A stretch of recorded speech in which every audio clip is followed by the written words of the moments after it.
Welcome, everybody, to a Thursday night edition of Talking Iowa Hawkeye Sports. Last night I had something come up at the last minute, so we didn't do a podcast last night, but I'm sure, and Kelvin didn't speak to me the rest of the night. I didn't hear from him, so I think he was a little miffed. I was so prepared for that. And then if my brain with the chemo brain I have in 24 hours, I kind of lose some stuff, but had more podcasts today I listened to, so there's more fresh stuff in my head. So there we go. We got good stuff, fresh stuff, and probably regurgitated stuff because I listened to a couple of podcasts today that talked about the football interviews yesterday. I'm really excited to talk about those today. I love, we're going to hit these all in due time, but I love the conversations that they had with both quarterbacks yesterday. They both were very impressive, and Hank Brown has come a long ways in his interview. He's so confident right now. You would be surprised if he's not starter. Yeah, you're right on target, because that was my thoughts listening to it, and then Zach Heine, I just got done listening to his live, and his comment was that Hank Brown is way the better interview than Heck, which doesn't matter in the football race. But I thought that yesterday. I thought, boy, Hank Brown is like, and you got to be a good talker and leader in the huddle. So yeah, I noticed that too, Dean. Good observation. If we could pick a starting quarterback based on how he handled the media, he wins. But anyway, we still have to pay our bills here, and so I am obligated to run this cocaine coffee ad. And I know you guys, let me know if you guys order that stuff and what you think. If you need a pick.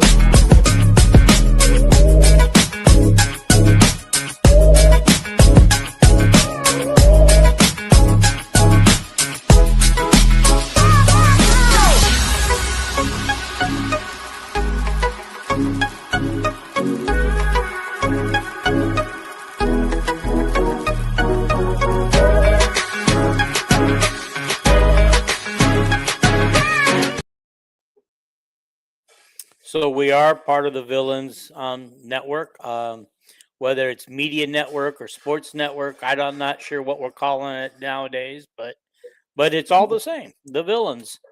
So we have fun with this. There's only 2 Hawkeye shows on this Villains network, but there's all kinds of good stuff on there. If you guys just want sports in general, or just have fun and games.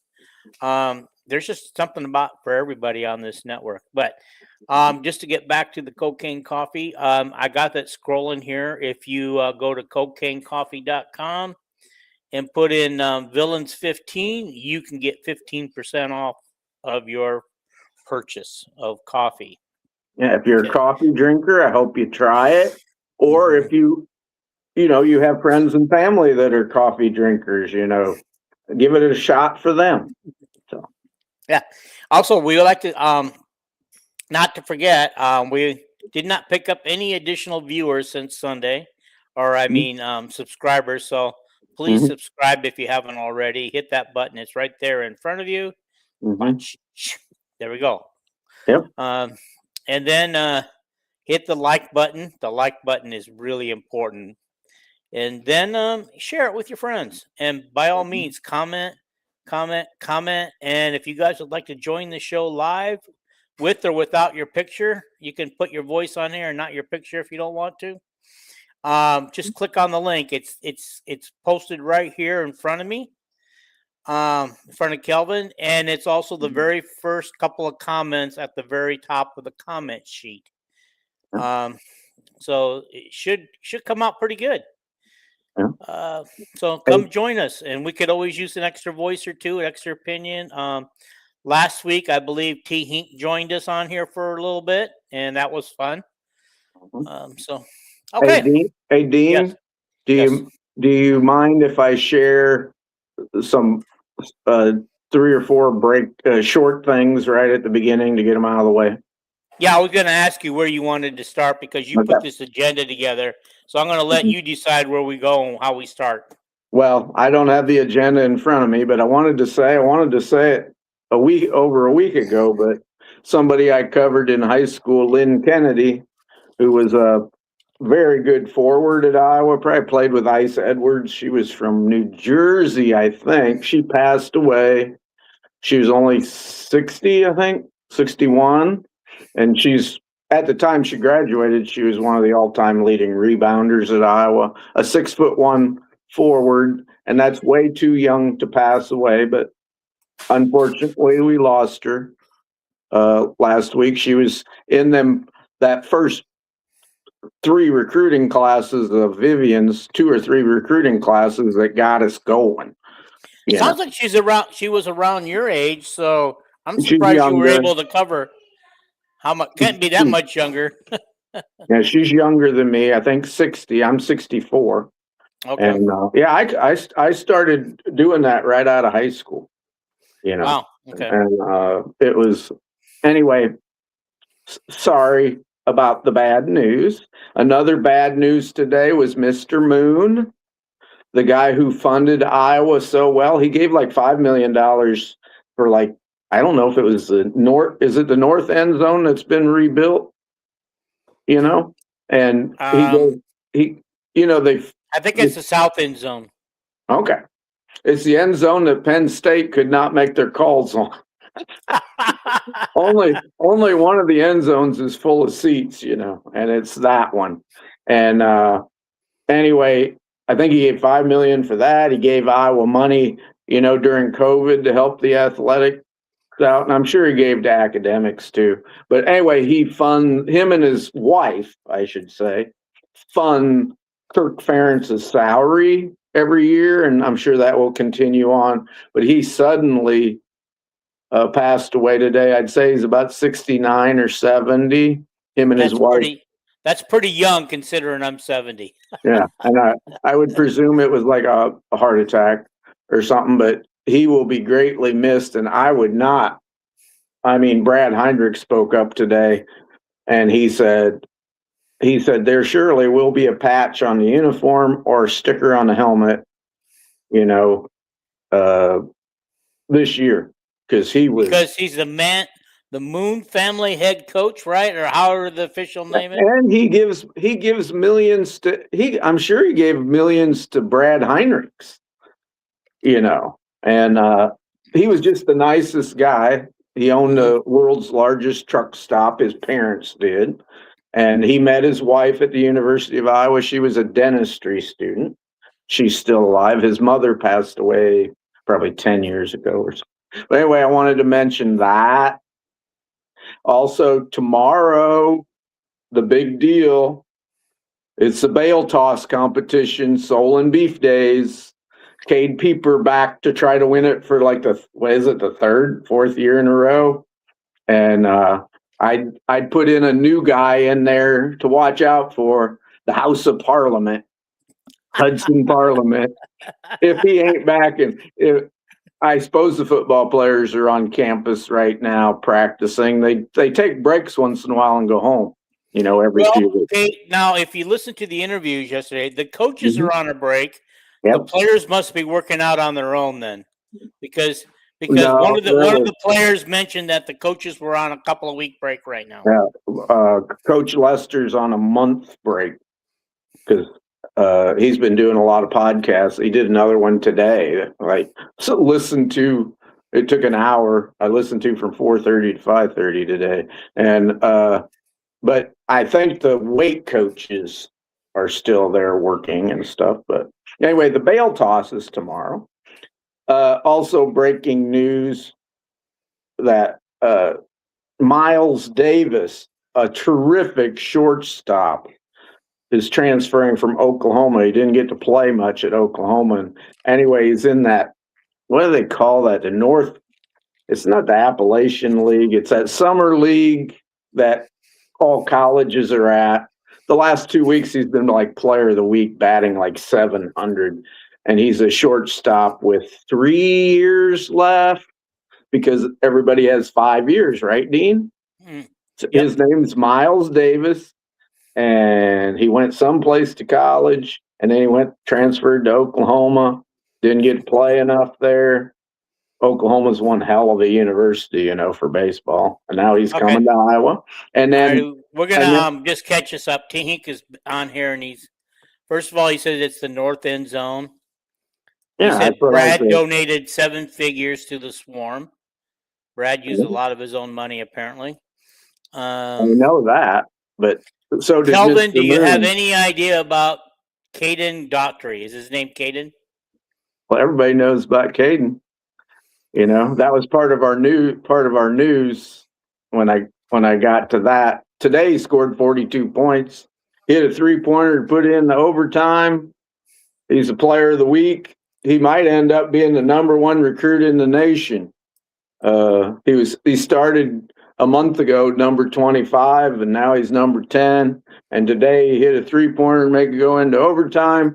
And then in the first overtime, they were behind by 2, and I seen it on videotape. He went, you can actually watch this on TV, I guess. And today in the first overtime, they were behind by 2. So he just dribbles through everybody. And at 6 foot tall, he goes in and dunks to put the game into a second overtime. I don't know if they won or not, but 42 points later today, you know, he's averaging like 36 points a game in that big deal, you know, whatever it's called. Okay. Alrighty. Hink says that players are on summer workouts, so you were right with the strength coach. Yeah. Okay. But I guess the other coaches, I mean, actually, when I listened to Lester's interview, he did say that he's supposed to be on vacation, but he's watching film of other teams. Well, he's today his podcast. He was on his cabin in Michigan. You know, so I'm sure he's also paying attention to that. You know, well, he said he took his laptop with him. Yeah. Okay. So they can work like that. And anyway, the other I wanted to say just before we come on, Iowa got another transfer pitcher named Piero, a young pitcher from some small school, Gulf Coast or something. And anyway, I guess his brother's quite the high school pitcher. They're hoping to get him to. And that's my baseball. Okay. And I think those are the things I'm looking here. Oh, other 2 things that are real quick. Jack Campbell had a baby named Cooper yesterday, a baby boy. And Jack Campbell was interviewed on something, was that by Listico and Doctorman at a restaurant in Cedar Falls, and the OP. Okay. Anyway, I don't know which OP they were at, but they were at an OP. But anyway, it was in Cedar Falls, Waterloo area. And anyway, Jack Campbell's biggest thing he said, you know, was some people, I would think most people would like this. He said, if Beth Getz does not hire Seth Wallace, there ought to be an investigation. He said he's the greatest coach and great man, great leader. And he said he's the one guy there that will continue the program as a developmental program and continue on much like Kirk. And then the other thing I wanted to mention was Jack Heflin, who I didn't know this. Of course, he transferred from Northern Illinois and played great at defensive tackle in the COVID year 2020. I didn't know he was a walk-on from Prophetstown, Illinois, from a hog farm. just like Brett Bielema was, but he walked on it at Northern Illinois. And anyway, his comment was, this is his 7th year of pro football. I think he's been with 8 different organizations. In 4 of them years, he has gotten to play. So he's got 4 years of experience in. He's with the Jets this year. And he said, again, this shouldn't make anybody mad. It's positive about an Iowa coach. He said, playing at Northern Illinois and all those NFL organizations, he said no coach has compared to Coach Ferentz. He said he's the greatest coach, and he said, I'm starting to think that he probably wherever I go, I have played for the greatest coach. And then he said Coach Wallace and, well, he said Coach Bell, but he said Coach Wallace and Coach Phil. He called Coach Wallace and Coach Phil co-defensive coordinators. And he said it put a light bulb in your head playing for that Iowa defense. So that's all my little news I had to hit to begin. All right, I'm going to catch up on these things, okay? Yep. Toll House says Daughtry sounds expensive. T. Hink says Peach Jam. I'm assuming that's where what's going on right now with the players that we're talking about. Said T. Hink says get him Toll House. I don't care how much we have to pay, basically. Ben has the money. So. Okay. All righty. All right. Nick Slick says, I love Iowa baseball news. Welcome home, Miles. Heller does a great job of getting Iowa kids back that had a pit stop or two along the way. I did not know that Miles was an Iowa boy. Yep. Okay. Toll House says we should offer Campbell's kid a scholarship immediately. And we'll have another kid that we can yell from the stands and yell, Coop, Coop. Yeah. Yeah, that's kind of cool that he named him Coop. One more thing about Daughtry that probably hardly anybody else knows, I found out today. Guess who Daughtry is related to? Chris Daughtry, the singer. No. Okay. He is cousins with Brad Banks and C.J. Jones. And he's also cousins to Antoine Bolden, who didn't play at Iowa. But and I'm pretty sure Daughtry will come to Iowa the way it sounds. It was like Iowa and Michigan. Now Michigan's coach is gone. And it's Iowa, Michigan, Miami, Florida State.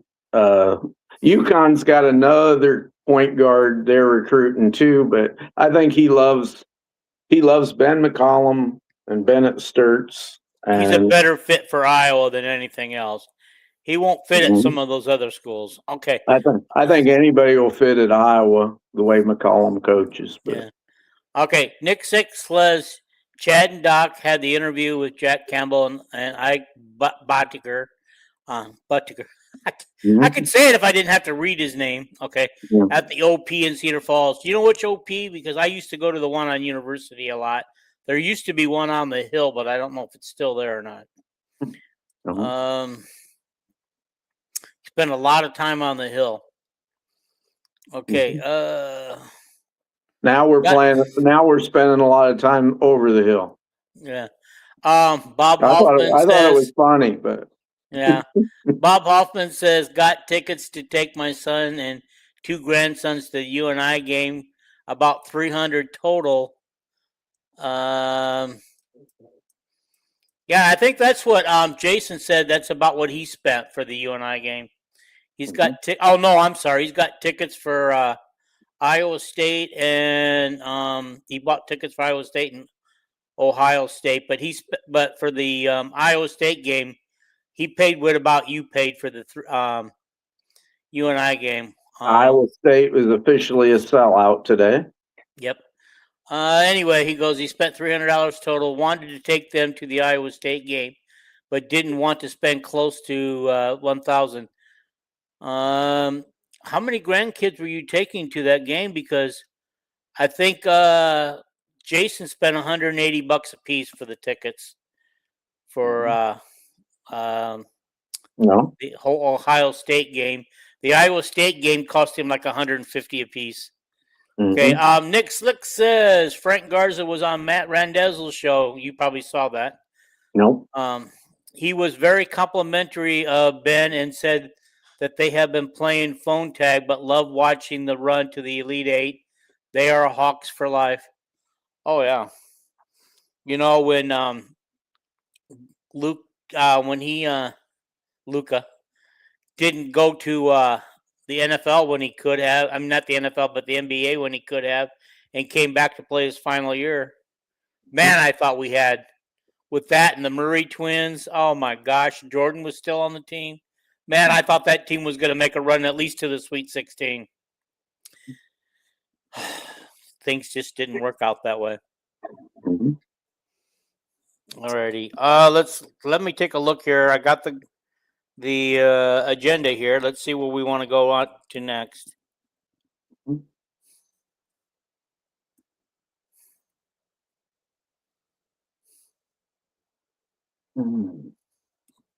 One other real short thing while you're mentioning, I know it's on our agenda, was the one that mentioned Brad Heinrichs. Of course, we know the swarm's over with and all that shit.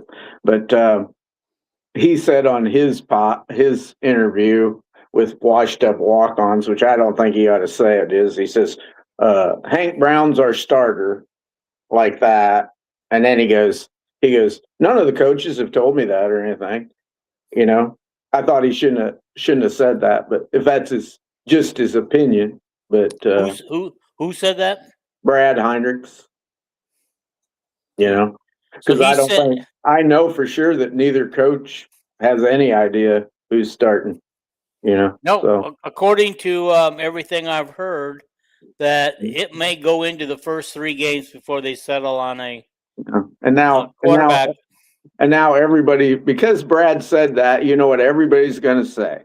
What? Well, Kirk's already made up his mind, you know, and Kirk ain't even picking the starting quarterback. It's Lester's got it. When he signed the line with Kirk for the job, he wanted to pick his quarterback, and Kirk goes, run your offense and pick the quarterback. You know, okay. I will not overrule you unless something drastic. You know, okay. So Toll House says, I cannot wait to see the crowd reaction to the new Iowa State coach after what he said at halftime of the Iowa State-Iowa game, basketball game. That ties into something. You know what? You know what though? With what? That being a night game and all the tailgating going on, dude, those fans are going to be amped up so much. Yeah, but that ties into something. The Lester Pod I just watched, that deep dive podcast.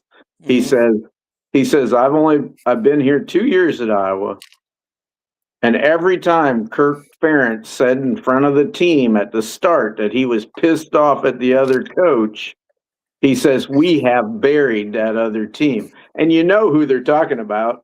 You know, PJ Fleck won that one game and danced on our Tiger Hawk. So, you know, Kirk don't like PJ, and we have just buried him 2 years in a row. You know, probably by a combined score of about 78-10 or something. And then Matt Rule, you know, had the run in with the Iowa team. We'll never forget that. Yeah. And I bet Kirk mentioned not shaking hands and that Matt Rule's players walked right through us, and we just buried Nebraska this year. And Lester said to Kirk, he said, please, can you, like, even if you're not mad at the other team, can you make up a lie and tell it before every game? Because we'll win a national championship. And Kirk goes, no, that's not the way I work. And Tim goes, yeah, I know. So anyway. I wanted to point something out. Chad Lysico in his 90-minute interview with Lester yesterday, he asked him about, you know, because, you know, fans are always saying that Kirk decides on the quarterback, calls the plays, and Lester set the record straight. He says ultimately it's his decision, but he will always, before he makes a final choice, he will go sit down with Kirk and say, Kirk, what do you think? And then Kirk will throw it back at him and say, what do you think you should do? He said that's usually how their conversation goes, but he says ultimately it's his decision. Mm-hmm. But I really didn't hear the one I really wanted to hear because, about the play calling, because although I don't believe Kirk calls the play, I still believe that he lets him know when to dumb it down and when not to. Yeah. And I just like to know if that's actually true or not. Lester commented that he, like I think maybe we mentioned it on the last pod, I can't remember, but Lester said, like, the year we beat Washington and the year we beat Minnesota by a lot of points, he said in the second half, he said, I quit calling big plays because I didn't want to show all our big plays to the future opponents, which any coach is going to do that.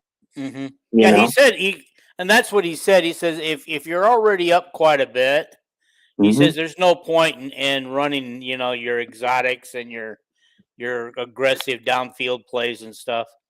Yeah.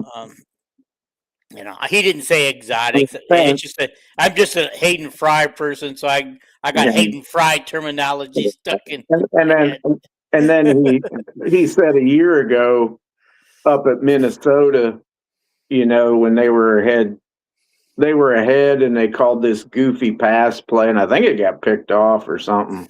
And Kirk just said in the headset, we're averaging over 8 yards a carry. We might want to lean on the running game.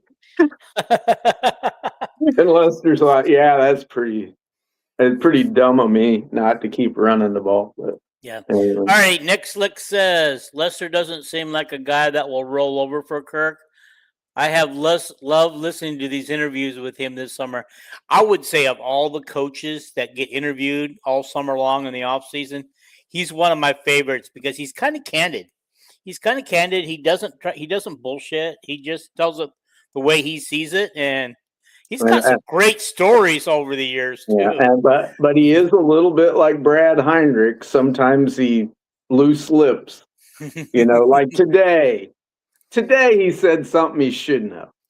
He said the deep dive pod is actually about eating at favorite restaurants and all this shit, but they mostly talked about football today.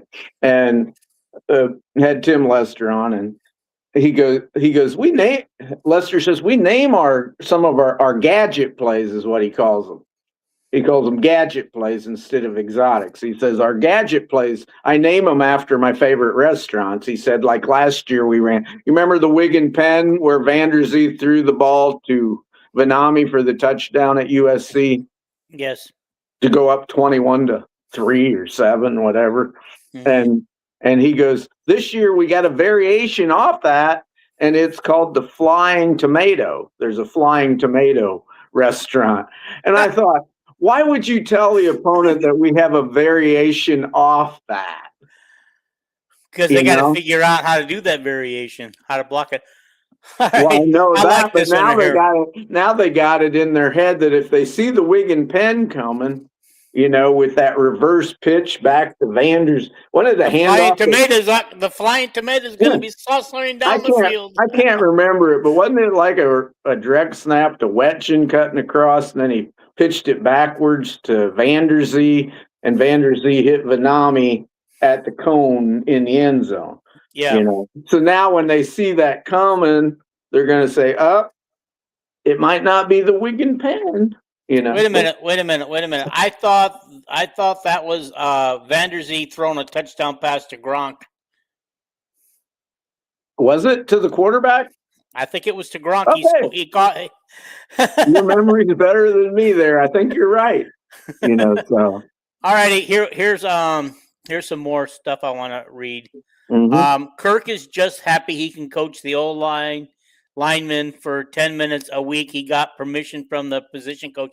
He didn't get permission from the position coach. The position coach asked him to do it. Because Kirk is a great pass pro teacher. Mm-hmm. That was what he was great at he brought modern pass pro blocking, and your tackles have to be great at it. They're out there on an island, and he teaches the tackles for 10 minutes every week. I think it's on Tuesdays or something. And yeah, he's in heaven doing that. I think when he finally does retire, his thing will be to the new head coach. I ain't retiring for you until you guarantee me a line coach job. or he'll be an offensive line analyst or something. I'm sure he doesn't want Barnett to lose his job. Well, that's true. But okay, Lester's a math guy like me. This is from Nick Slick. So I always knew he was smart, but man, he's so charismatic too. I know it. That's what the very first time when they introduced him, and he started talking, man, I thought, I like this guy. If he can coaches and get results at half the way he can talk, man, we're in a good shape. He said everything's math. He explained today, which I didn't understand. He said, if the other team is in a shell defense, he said, I think it's a shell defense where they have two safeties back. Is that the shell defense? He goes, if they got two safeties back, we're going to run the ball almost all the time because you cannot stop us running the ball with two deep safeties. If they have one deep safety, we're going to throw the balls. Vanderzee's going deep, whatever. And then he said, no defense can stop the run with two deep safeties. And he said, except two. He said the Seattle defense, they play two deep safeties all the time, and they're so good up front that you can't run the ball against them, that Super Bowl team this year. And he said the only other defense can do that is Phil Parker. He said Phil almost always has two deep guys, and he goes, you still can't run against him. So. Yeah. All right, Grace. Nick Slick says, but yeah, I have thoughts of listening to the Lester talk on these podcasts. Oh crap! I love the info, but Kirk's going to be pissed. And I kind of thought the same thing too. Is he saying too much in some of these interviews? Only when he's like there where he said, that they got a variation off the wig and pen. He shouldn't have said that, but. Hey, he's feeling comfortable with all these interviewees. I know that, but he's supposed to be a football coach. But I mean, some of these podcasts that he's going on, I didn't think they were any popular, or you know what I mean. I just some of them podcasts, they have like 500 views in like 2 minutes. Oh yeah, because when you get like Lester on there, like to eat at restaurants are going to watch the deep dive podcast. All these women are, So yeah. Anyway. Toehouse says, I think the potential recruits love those podcasts. Yeah, probably do because they're getting. He talked about I think with Chad yesterday. I think he talked about a recruit that he brought in, and he was showing him something. I can't remember what. Anyhow. I couldn't remember it without taking notes. I can't remember everything. He's made comments about showing Bessinger about when he come for the Minnesota game that, see right here where Gronk didn't throw it deep, we're going to have you throw deep because it's wide open for a touchdown. Yeah. And then he told Diaz that we don't have anybody like you, but on this play here, see, if you got any speed, you're going to get a touchdown. And it's like he was talking about. He showed one of Gill catches a pass because he said, he goes, well, I think I was going to make a quote on this to see what anybody thought. Lester said he told the team, he goes, we're getting better at catching the ball, guys, but NCAA made a new rule. You can run with it after you catch it. Yeah, he said he had a bunch of freeze frames like where. One was Gill. He said one was Gill against UCLA where he's behind everybody by 8 yards. He catches it and he stops the film and he just says to everybody in the room, "You think we got a touchdown on that one?" And everybody goes, "Oh yeah." And then he clicks on it and Gill falls down. It's like catch the ball and fall to the ground. Quit that. You have legs. By the way, today he did that podcast from that cabin up in Michigan, and he said one of the questions was, "What's the first time you ever met Kirk Ferentz face to face?" And he goes, "After I was hired, I walked into the building and met him." He said, "Right here where I'm sitting in this cabin, I did a FaceTime interview." He said, "I didn't even go to Iowa City to meet Kirk or anything. We just had this long interview, and I know Beth Getz sat in on it, you know." And I think Kirk had Tim Lester in mind the whole time. He wanted that West Coast, what's it called, Shanahan offense, and so. Oh yeah. Here's another good one. Yeah, I just think I was going to say something first. I'm trying to think what my train of thought there was. Oh, the reason why Kirk couldn't talk to him before was because Green Bay, I think, was still involved in the playoffs and stuff, and so Yeah, but he could have made an in-person visit. I mean, yeah. he traveled up to his cabin in Michigan. He could have traveled the opposite direction. Iowa City was probably closer from Green Bay than the cabin over. Yeah, but before he was hired, he's told the story that he drove to work at Green Bay, and then he said something about he got out of the car, and the first thing is somebody asked him about, "Have you heard from Iowa?" And he goes, "No, should I?" And he goes, "Yeah, I think they want to talk to you." He goes, "You mean they haven't hired that spot yet?" Yeah, he knew it was open for 2 months. He said when he got let go up to Western Michigan, he was gonna.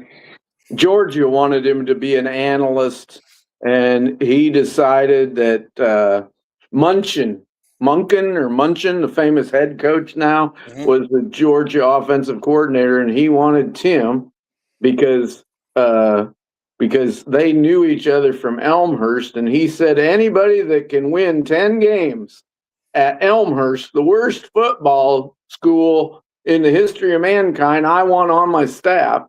And he was thinking about going to Georgia, but he didn't know about college football anymore. And then Green Bay called, and he took that job. So, of course, he knew LaFleur. LaFleur played for him or something. The coach. I forgot which school he said called him. Oh no, it was a pro team wanted him to be the quarterback's coach, but he said he ended up saying, he'd take care of the quarterbacks in the meeting rooms and stuff. He goes, "Oh no, you're not running the meeting. I'm running the no." Was that McVay? Whoever was the coach, the head coach was going to run the meetings, and if he can't for some reason, then I will run the meetings.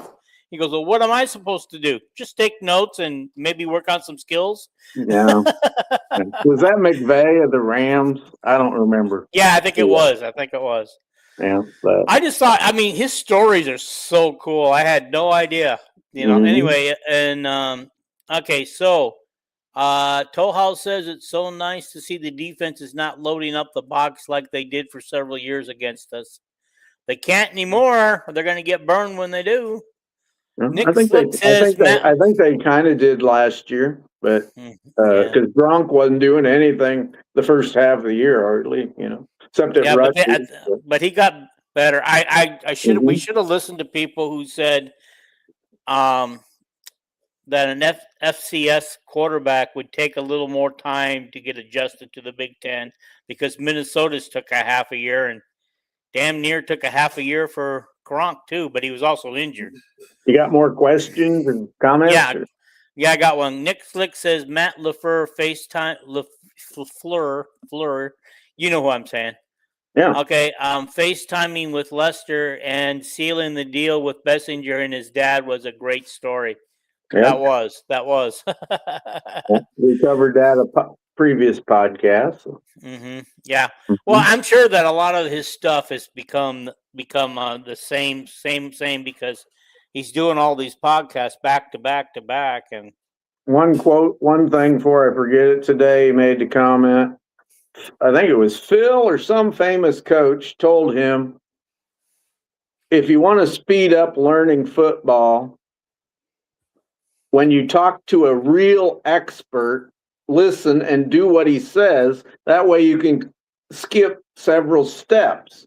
And And Tim said today that, Tom Moore's only been there for 4 months or whatever. And he said, every day I get to skip steps because Tom Moore will look at something and say, why are you doing that?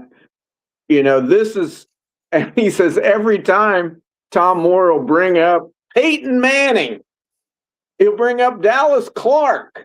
Name dropper. They got a play. They got a play that they just put in from his playbook. It's called, every team runs it about, called Colt. And it's all about Peyton Manning throwing to, it's like Dallas Clark. three deep, three guys, I think, slanting. And one of them turns up the sidelines, and it was always thrown to Dallas Clark, And he said, Tim Lester said that Moore said, I put that in the playbook when I had Scott Mitchell at Detroit, and he had the worst footwork in the history of mankind. So we put in a three slant pattern.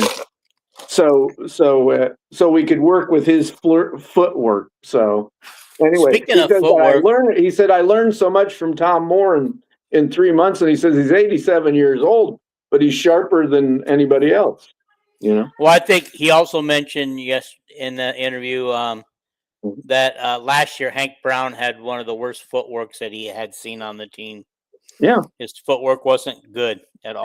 He said Hank Brown had the quickest feet, the best feet, but the worst footwork. Yeah. And then Moore has improved Hecklinski's footwork. That was famous. We talked about it last podcast about Hecklinski not pointing his front foot towards the receiver when he threw he was running parallel to the line of scrimmage when he threw, so he's throwing against his body. He grabbed the quarterback coach by the arm and jerked him. That was from the quarterback coach talking. And he said, tell him to step towards the receiver on that. A lot easier throw, and you get a lot more powerful throw. So right. Mm-hmm. So any here's more comments? No, the comments are dried up, and also, gosh, where was I going with this one? Mm-hmm. Oh man, you made me forget. Mm-hmm. Okay. If you ever get stuck. Oh, I wanted to talk about Diaz. Okay.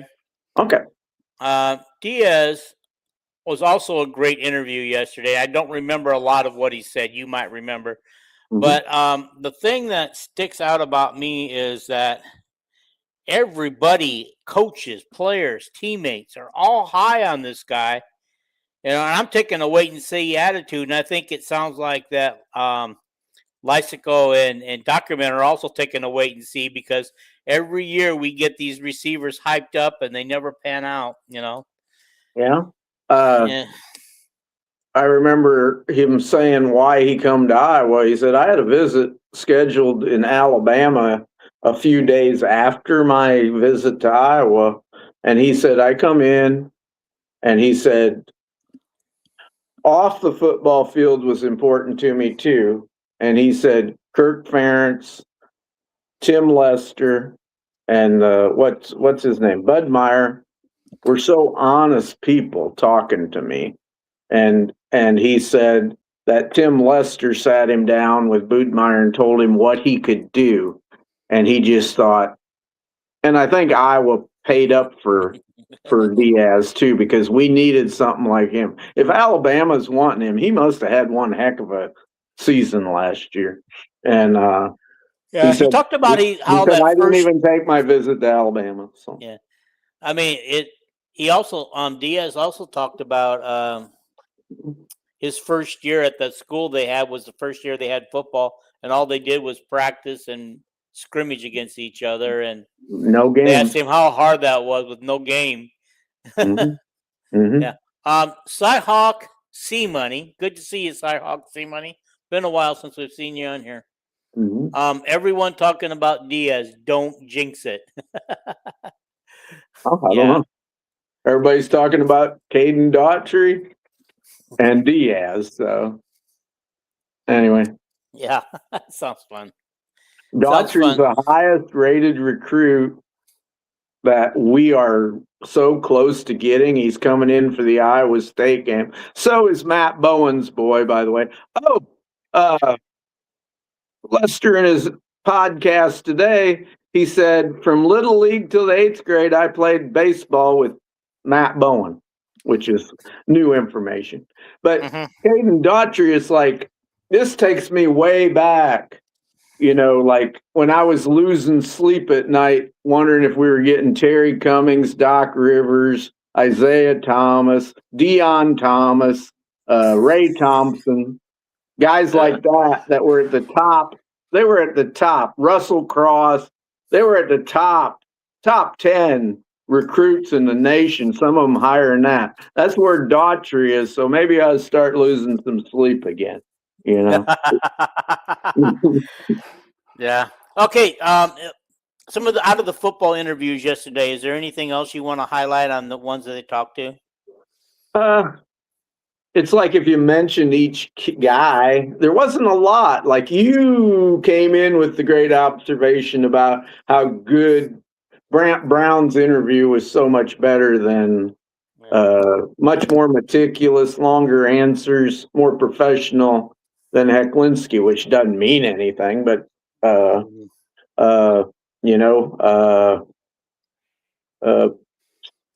know Lester said in that one interview, I think that was Listicow, that Vanami is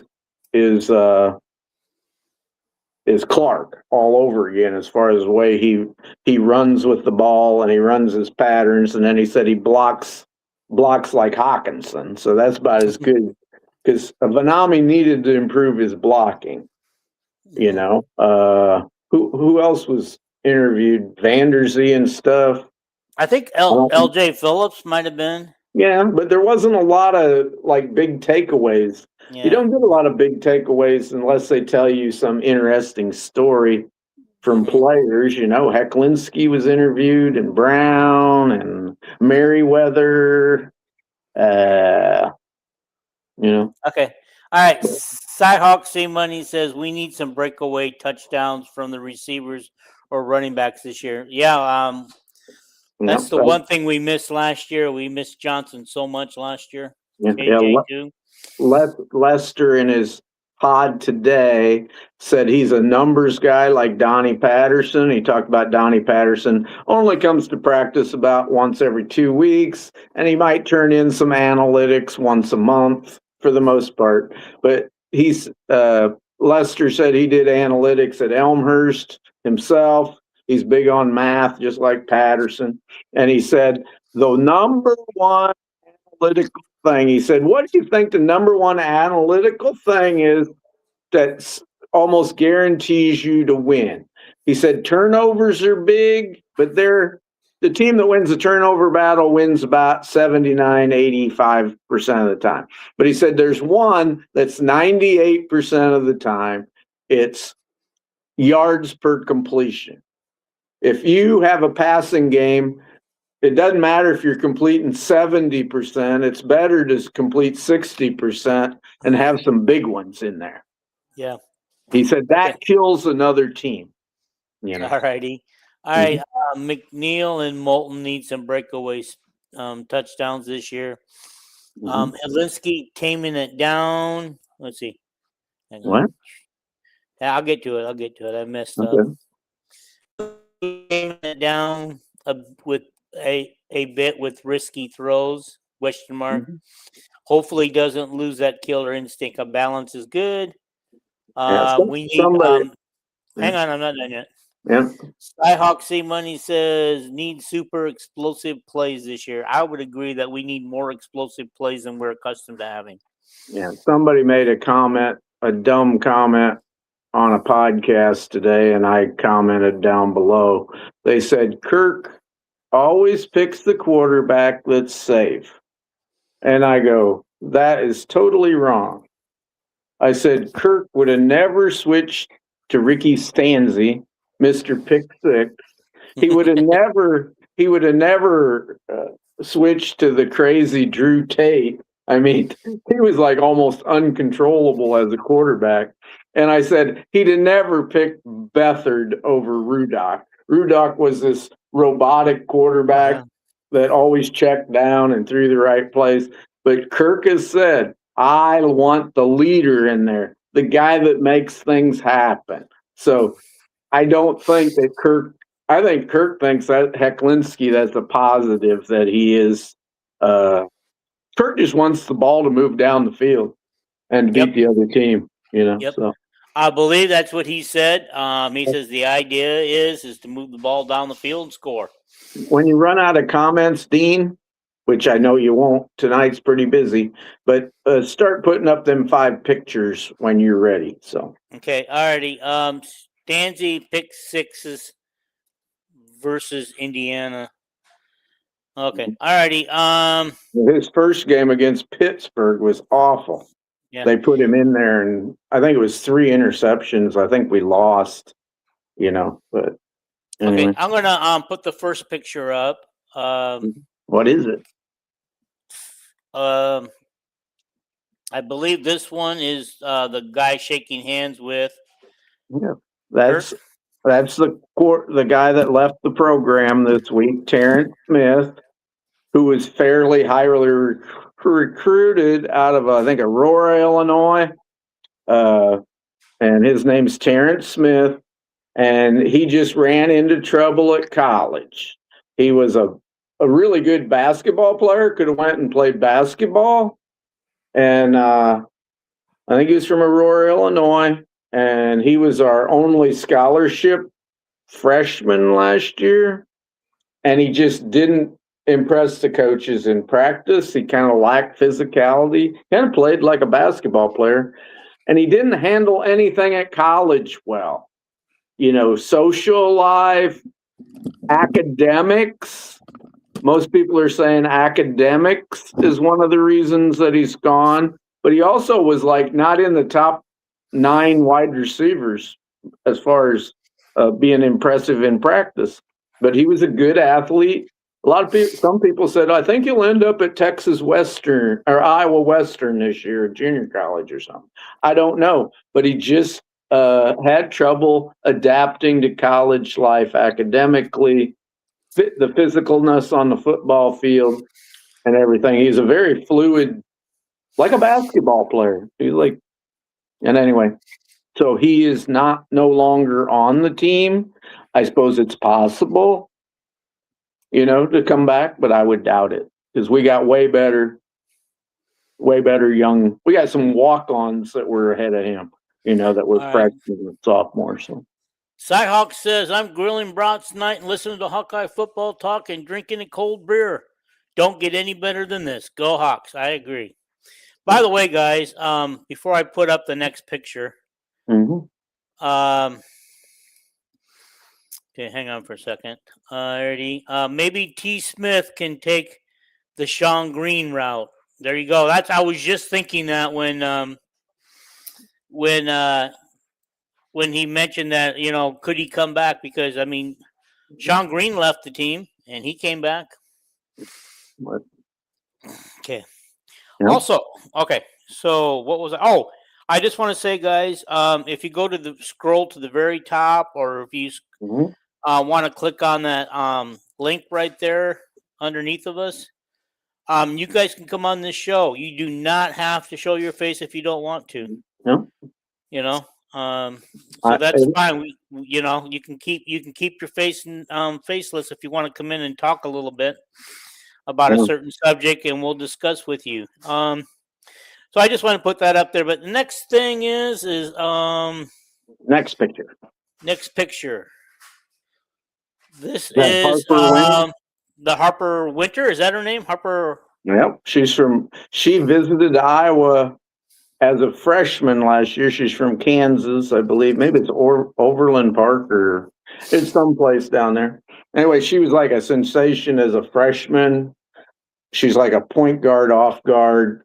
I think last year as a freshman, she was 5'8". She's probably 5'9" or taller now. But anyway, she visited last year. That time we had Nation Williams and Soybert and Chloe Nicholson, Chloe Johnson, the Murray sisters, whatever their names are, from Minnesota. We had a bunch of players in. Riak was in. I remember all them. Yeah, it was a big deal. And anyway, she visited last year, and this week she got an Iowa offer, and she put it up on her Instagram, and so right now, I think she's has visited. I would say Kansas State would be a team that might threaten because it's a nearby school. But anyway. Well, here's a question by Seahawk. It's a good question. Mm-hmm. And I know that Brad Heinrichs did a thing on 3 on it. And Mm-hmm. Will the Storm Collective dissolving negatively impact recruiting and retention of players? No. Okay. It'll help because now it's like Brad explained. I had people that I promised money to, and they went to these signing events, and then the clearinghouse didn't approve it, and so they didn't get their money. The way they got it now is Beth's going to put it all through Learfield, which is a big company, and she's got other companies. The revenue share, the coaches will decide how, but these extra ones, like if you want to sign Lucy Olson or Nation Williams or Bessinger, Hayden Daughtry, now they'll put that through Learfield, and Learfield will say they're paying them to appear on their broadcasts. So it'll clear it all up, and Brad can still donate money to the flight. Mr. Moon, who passed away, his family can keep giving $1 million to flight instead of Swarm. So anyway, it'll be great.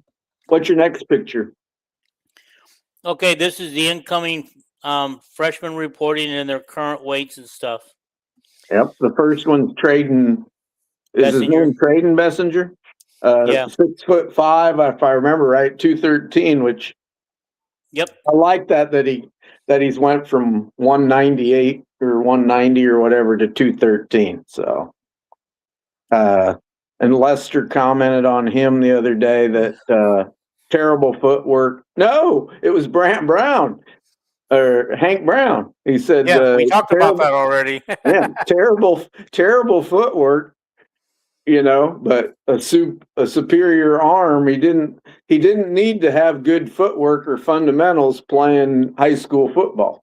But he's going to get it now. And Lester said he's drinking through a fire hose. You can tell that Lester's been around Kirk Ferentz for 2 years. He's using Kirk Ferentz language, drinking through a fire hose, the offense is just a blur right now. Oh my gosh. So anyway. Okay, C Money says, yeah. Okay, go ahead. Learfield helps with the big time recruits, but I'm talking about the lesser players. All I know is everything going to the flight funds and funneling money through Learfield and the other ones. You're going to have as much money, but it'll go through the clearinghouse. The revenue share, where Kirk gives a walk-on free tuition, I don't have to go through no clearinghouse. That's revenue share doesn't have to go through the clearinghouse. All right. So there's no drawbacks to this, Okay. Do you know if Bessinger broke all the basketball scoring records like he wanted to, when the reason why he waited to come to Iowa late? Well, I know he wanted to win the state championship. I don't know if he did that or not. Okay. I don't know. He was much like Kyle McCann. Kyle McCann was a super basketball player off guard at Iowa Falls, I think it was. And so he's very, very similar in size and basketball ability to Kyle McCann when he came in 99 or when in 2000, whenever he came. But. Bob Hoffman says, been listening to Coach Patterson's analytics over the years, and it's great material. Yep. Okay, I can't really read all those names. Okay, the next one, if I remember, was Kayon, the Thomas kid from out to Sioux City, who reminds you of LeVar Woods. And LeVar Woods and him were really good running backs in high school, but you took it down? I didn't even put it up because I don't think I have that one. Do I? It was the weights of the incoming guys. Oh, You okay. just add it Never mind. up. I think it's Kayon Thomas. And anyway, he's like, that ain't it. Okay. That's the all-star team or something. Anyway, Thomas is up to 200. I think he's 6'2", 230, which he's growing just like LeVar Woods did. You can't even read the names or anything, Dean? It's kind of hard for me, but let me try. Okay. C Money says, I looked it up. Yes, Bessinger's team did win the state championship. Cool. Alrighty. Hang on for a second. Let's see what I can do here. Well, you know, it would be easier. I can say a couple of them off the top of my head. It's like one of the guys that was the lowest recruited offensive lineman was Witters from Iowa City West, and me and Elliot Clough, we agree that he's a big time sleeper, and he's coming in at 314 pounds. So that was very impressive. The great wide receiver Brody Schaefer, who do not be surprised if Brody Schaefer, who reminds everybody athletically of Cooper DeJean from Wisconsin, that Bud Meyer and Tyler Barnes found. This kid's like 6'1", 195, maybe 6'2". Great basketball player, track, football, baseball, everything. If he don't play some at wide receiver this year, he might come in there like Vanderzee. And if we didn't have a really good receiving core, he would play. He's on the list. And then a walk-on, David Faison from Cedar Rapids Prairie. He's only 6 foot tall, but he weighs 270. That kid is such a great athlete. He was a running back, tight end, linebacker, defensive lineman at Cedar Rapids Prairie, and I'm very high on him. It'll be another walk-on you story. People say, well, he's only 6 foot tall. Well, what's the difference? Don't matter if you're 6 foot tall playing on the defensive line as a defensive end or defensive tackle. He's already 270. He'll probably be 305 by next year. And be happy, boys. Don't worry about it. Be happy. Can you see any other names on there? Got Luke Brewer at 6'4", 239 pound, true freshman. And he's reclassified. He was supposed to be going into his senior year this year and one of the top tight ends in the country. And he reclassified. I remember Jason thought he was going to Tennessee or someplace. And I go, no, he's coming to Iowa. And I don't understand why tight ends would go anyplace else. And I can't believe how much he weighs now. It's like, obviously, Barnes and Braithwaite are like telling these kids, this is what you got to do with the weights and eating. And please come into Iowa a little bigger. That's just like, that's great. That's great. And we had Abdul Hodge on the agenda. He gave a podcast and he went through every tight end, on the team. And he said Brewer's just a tremendous prospect, Okay. Alrighty. Seahawks says, will LeVar's son stay at Iowa with such a loaded room? I think so. He called him Abdul Hodge. I guess we're kind of covering Abdul Hodge now, what he said. He said he is Noah fan. He's going to be just like Noah fan. Hopefully with a better attitude. Well, he's up to 2. I don't know if the coaches ever complained much. It was mostly about Noah's dad. Yeah, or his brother or his cousin or something or nephew.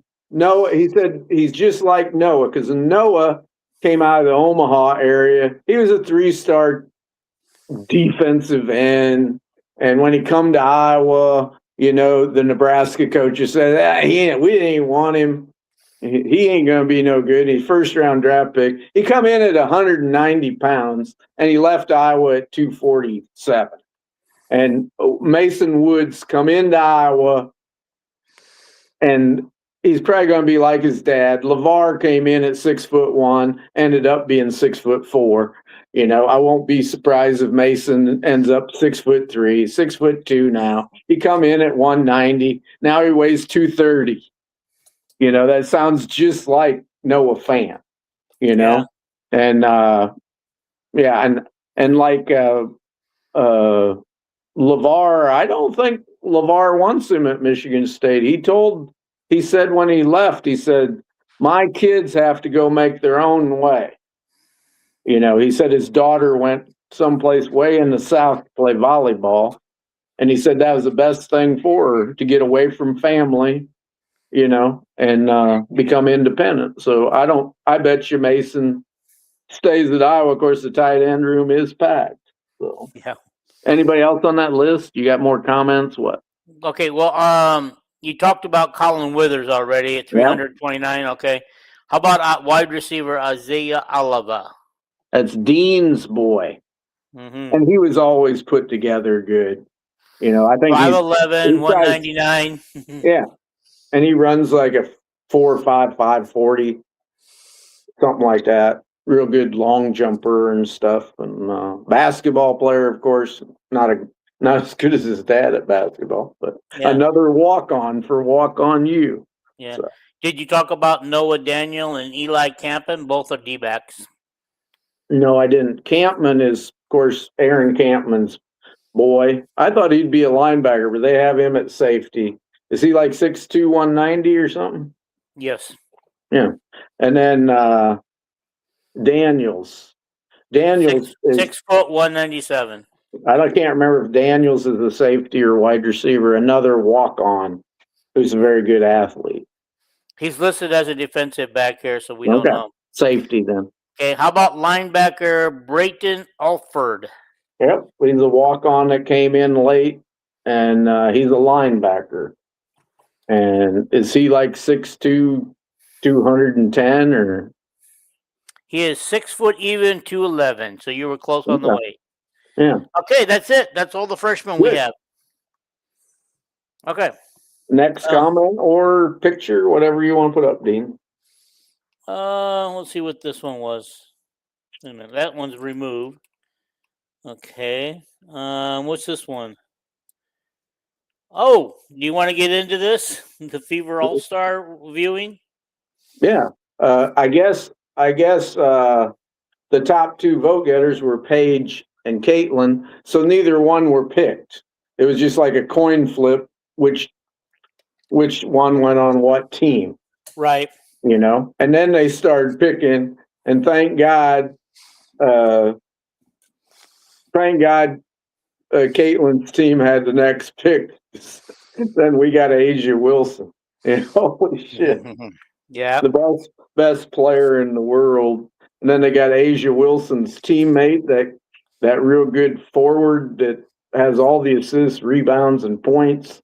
I can't remember her name. And they got Olivia Miles, who's might be second in the MVP voting this year as a rookie, you know, and plenty of people off the bench. Jaquez Jones is like a 6'6" center, and Eurofin, another great rebounder, you know, and anyway, you can read any of them you want to, but no, that's fine.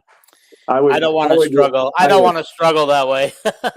Yeah, I would go with Caitlin's team as long as Miles twisted her ankle last night. So Miles ain't playing probably? Well, the All-Star game ain't for a week, is it? Okay. Well, sprained ankle, we'll see how it heals. She'll probably come back, and Caitlin hopefully will be feeling all right. And they got the bench is so deep.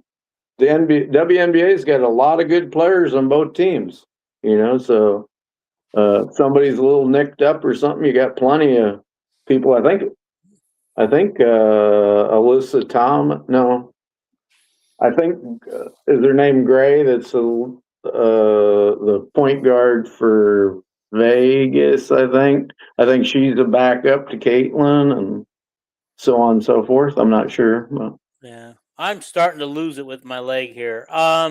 Okay. Okay, C Money wants to know, do you know what's happening with our linebacker room? It's a deep. I pretty much know that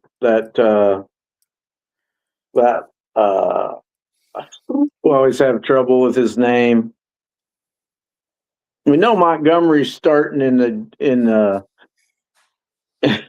at the what do they call it, weak side linebacker, whatever it's called, and the great one's going to start this year at middle linebacker. I don't know why. I always have a brain cramp on his name, and I know his uncles and everything. The great linebacker, Dean. Buffington. There we go. Yeah. Cam He's Buffington. not great yet. He's not great yet. He's going to be great. You know, we got, and Keckridge will probably be the Leo linebacker with Rees and Weiskopf and DeLong, who's a walk-on, and Goucher. You know, they're just so deep at linebacker, it's ridiculous. And you get Juju Manson and Wivolda as true freshmen, probably playing a lot of special teams. Carson Cooney, you know, it's just so deep after this year. It's like people in the Iowa football offices are talking about, I hate to say it, like if they can just spend a lot of money this year and have Keeper and Laut and Lutmer and Vonnegut come back, they're talking about we could win the national championship. I mean, the coaches are talking that. Yeah. You know, so Yeah. so Anyway. deep. All right. Toll House says Caitlin and Angel Reese on different all-star teams, probably a good plan. They always play Guys, good. I think we They need always- to. I think I need to end this. We haven't got to men's basketball, and Well, that probably take us about 45 minutes to an hour by itself.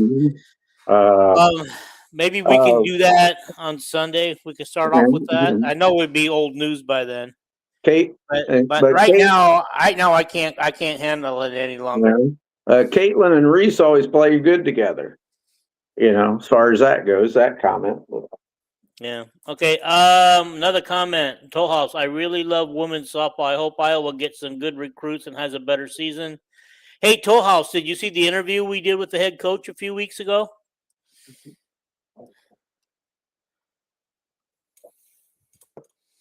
You got another comment? Yeah. Okay. That was the last comment here. I'm gonna continue going for a little bit here. I want to run our commercial because I got to make money. Mm-hmm.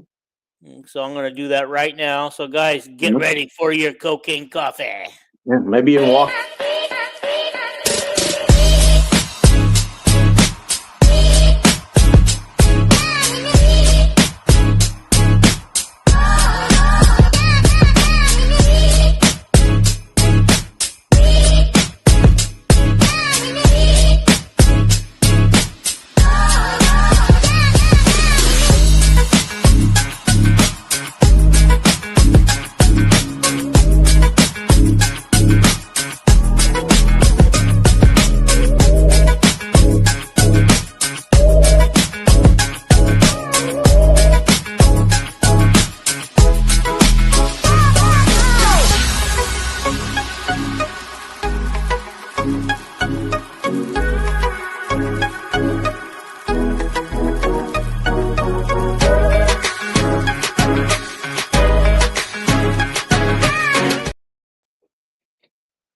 All right. Okay. Remember to go to cocainecoffee.com and order your order and use Villains 15 for your 15% off. Okay. I'm going back to the comments. Okay. All right. We got a new one. All right. Okay. Oh, Toll Hall said he did see the head softball coach interview we did. He goes, it was awesome. Thank you. Thank you.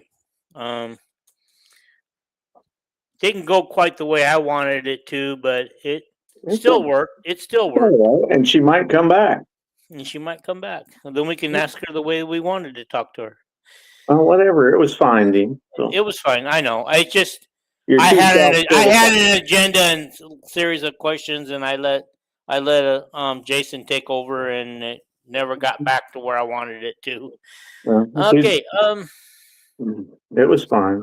but it was fine. It was fine. Yeah. We got to learn a little bit about her philosophy and her recruiting and things like that, and what her needs are for this next season, which I believe was a left-handed batter. And she didn't. I don't think she got that yet on the transfer Oh yeah, portal. yes she did. She did. Yep. I checked some of them. Like some of them were recruits, high school recruits, and Mhm. one might have been a transfer or something. But I looked to Yeah. see if they said bats left. Yeah. So, Okay. but I can't quote any names, So Yeah. So anybody know with last night's game with Caitlin and stuff? I heard that it was another. She got beat up again. I didn't get a chance to watch the game because I didn't know it was on, and then she left the game. But did she come back? yeah, she came back in and out, and she played more of the second half. And she brought them back in the second half, and then they took her out. And then this Chen girl that played at UConn, she came from the Ivy League, and then she went to UConn as tall Asian point guard. I know who she is. I know The, exactly the who she back, is. the backup, that Harris, could not guard her, and she just drove to the hoop. And they had almost maybe tied the game or something, and then it was back up to 12 points. And I was disappointed I don't criticize Caitlin, but I was disappointed. She claimed that she was fouled hard, and I watched the replay over and over again. It was, she wasn't. Well, And she sure went after then she that ref. went Did down. she get a? Then she went down to the other end of the court, and there was a foul on Indiana, and she went nuts after the referee. The referee did not call a technical on her, but probably should have. So I was a little disappointed there. If you get hit, complain to the referee that you didn't call the foul. But that was not Tia. It was Tia Stokes, Greg Stokes' daughter, Yeah. I think. And it was not. I watched that over and over again. It was not, what Caitlin said it was. So. Alrighty. I think this is a good place to end it. We'll cover the Mhm. basketball stuff on Sunday because we'll probably need some more filler anyway. I apologize to you guys. It's just the restless leg is flared up all day and it comes and goes and it's back right now. And so I can't sit, I can't stand, I can't hardly do anything. But as you can see, I'm moving around and standing right now. So Yeah. I apologize that we're going to cut this podcast a little shorter tonight. We did intend, we had some good stuff with the men's basketball I really wanted to get to, but we'll do it on Sunday. Okay. All righty. Guys, thank you for watching. Everybody, thank you Hit the for subscribe button. hit the subscribe button. Please hit it. I mean, we didn't get one after Sunday's show. Can I at least get a couple after today's show? Share it out. Share it out. Chen Seahawk says Chen versus Ty Harris was a total domination. Yes, it was. Okay. All righty, guys. Thank you for watching, and we're going to end the stream and see you on Sunday. Sunday.